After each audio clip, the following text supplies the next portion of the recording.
semi AB final. In lane 1, the United States of America. Lane 2, Spain. Lane 3, Italy. Lane 4, Great Britain. Lane 5, Netherlands. And lane 6, France.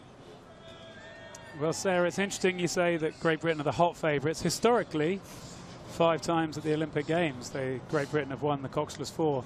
But this crew is still looking to find consistency as we now get ready to have a look across the lanes. We've got the home favourites from the United States, coached by Brian Volpenheim, who stroked the 8 back in 2004 when they won at the Olympic Games.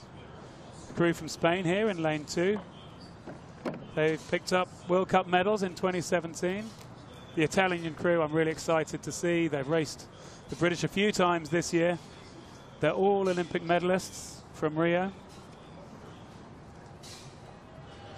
Great Britain in lane 4.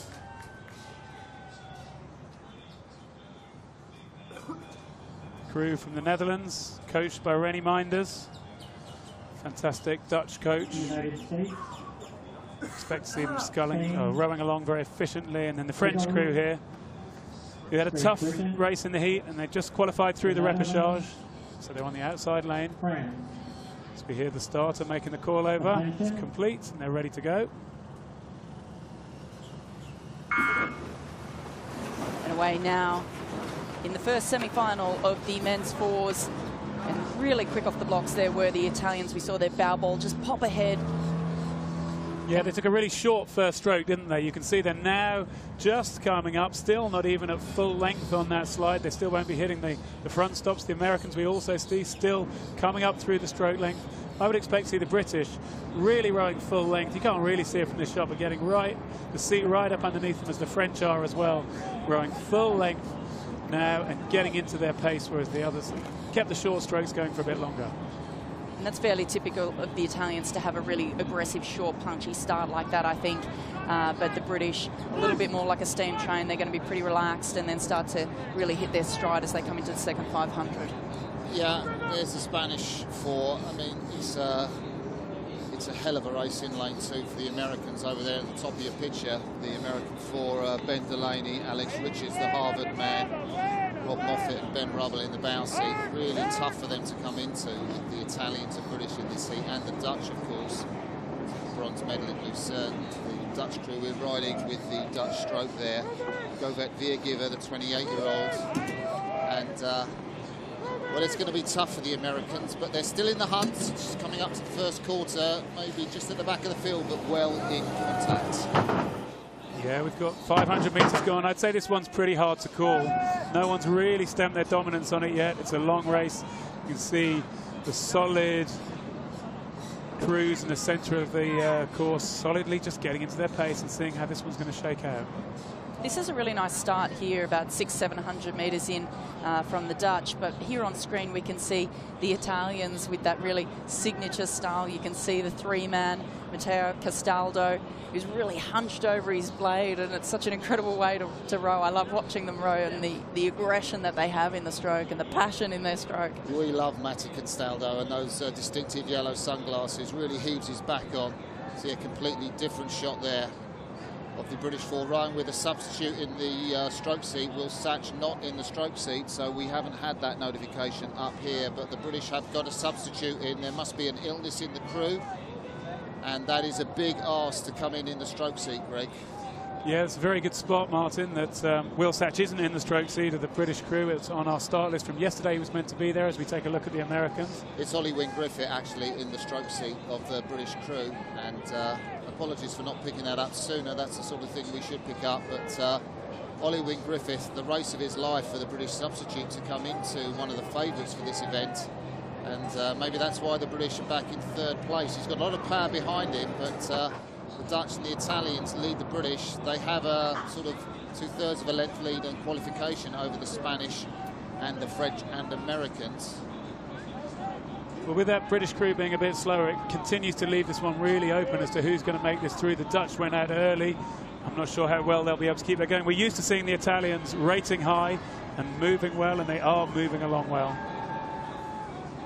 So there are the blades of the British, and the blade closest to you Well, Matt Rosser in the bow, Mo Sabihi in the 2 seat, Matt Tarrant in 3, and then lost the experience of Will Satch in the stroke seat, and the young Ollie Wynne-Griffith, I think the under-rower in the stroke. I mean, it's a fantastic opportunity for the young lad, and they're doing so well with that substitute on board to be in contention still. We can see the Dutch on screen there, 38 strokes a minute, as compared with the Italians, who are off to their right-hand side, up at 40 strokes a minute with the lead.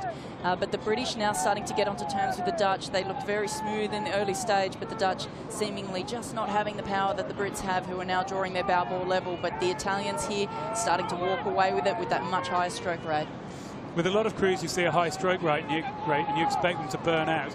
We know the Italians can do this, and we know they just go up and they go up and they go up and they keep going. So I don't expect to see them run out of energy towards the back of the race. Really interesting to see this British crew with the substitute being able to still maintain this position, and they want to get clear on qualification. That's going to be the important thing today. If you're watching from the United States, your men are at the top of the picture and probably in 4th or 5th place. They need to finish 3rd to qualify for the final. But that's their bow on the left of your picture, bow number 1. They've got a lot of work to do in the last quarter. I think it's a bit beyond them, but I have seen the impossible happen. There's Matteo Castaldo, you see, with the yellow sunglasses, the Neapolitan rower, so beloved of the sport. And I hope people can see just the aggression and the power that the Italians just keep banging away at it. Very different to the smoothness that we see, I think, particularly from the Dutch crew. If we get another look at them, coached by Rennie Miners, just how quiet they are in the finish of the stroke, just looking at the bowman there in the foreground, as the Americans look like they're now sprinting with their home crowd. And look at the Americans. Here they go. They've got some good boat speed. In fact, they're the fastest moving boat on the course as they're trying to get themselves up into this all-important 3rd position to make an A final. The British, they look comfortable. The Dutch, they look comfortable, but the Americans are walking. That's right, Sarah. Sensational surge. I think they left it too late for the Dutch on this close side. The Dutch are still just in front, but you can see I'm not sure this is close. Edging Ben Delaney, the 22-year-old stroke man. He's putting his crew into the lead position from Florida. But I think the Dutch have just held him off. That was a brave charge from the Floridan. He looks across in vain. I don't think they're going to do it. The Italians take the 1st place in this race. Britain and Netherlands finished 2nd and 3rd. Britain with a sub. Brave charge from the Ben Delaney-led American crew. Just fails to materialise. Excitement all round. You've got to think what they could have done with a little bit more experience. That the Americans just let the rest of the race get away from them there in the middle section, and then had such a fantastic last 500. You just wonder whether they'll look back at that and think, could they have done more to challenge this British crew who came through in 2nd place, and the crew from the Netherlands who came in 3rd. Yeah, and we spoke about the Netherlands. They did lead through the race. They're a very consistent crew, and one of the contenders certainly for a medal here. The French Blades off the start. Great shot there of the tricolor.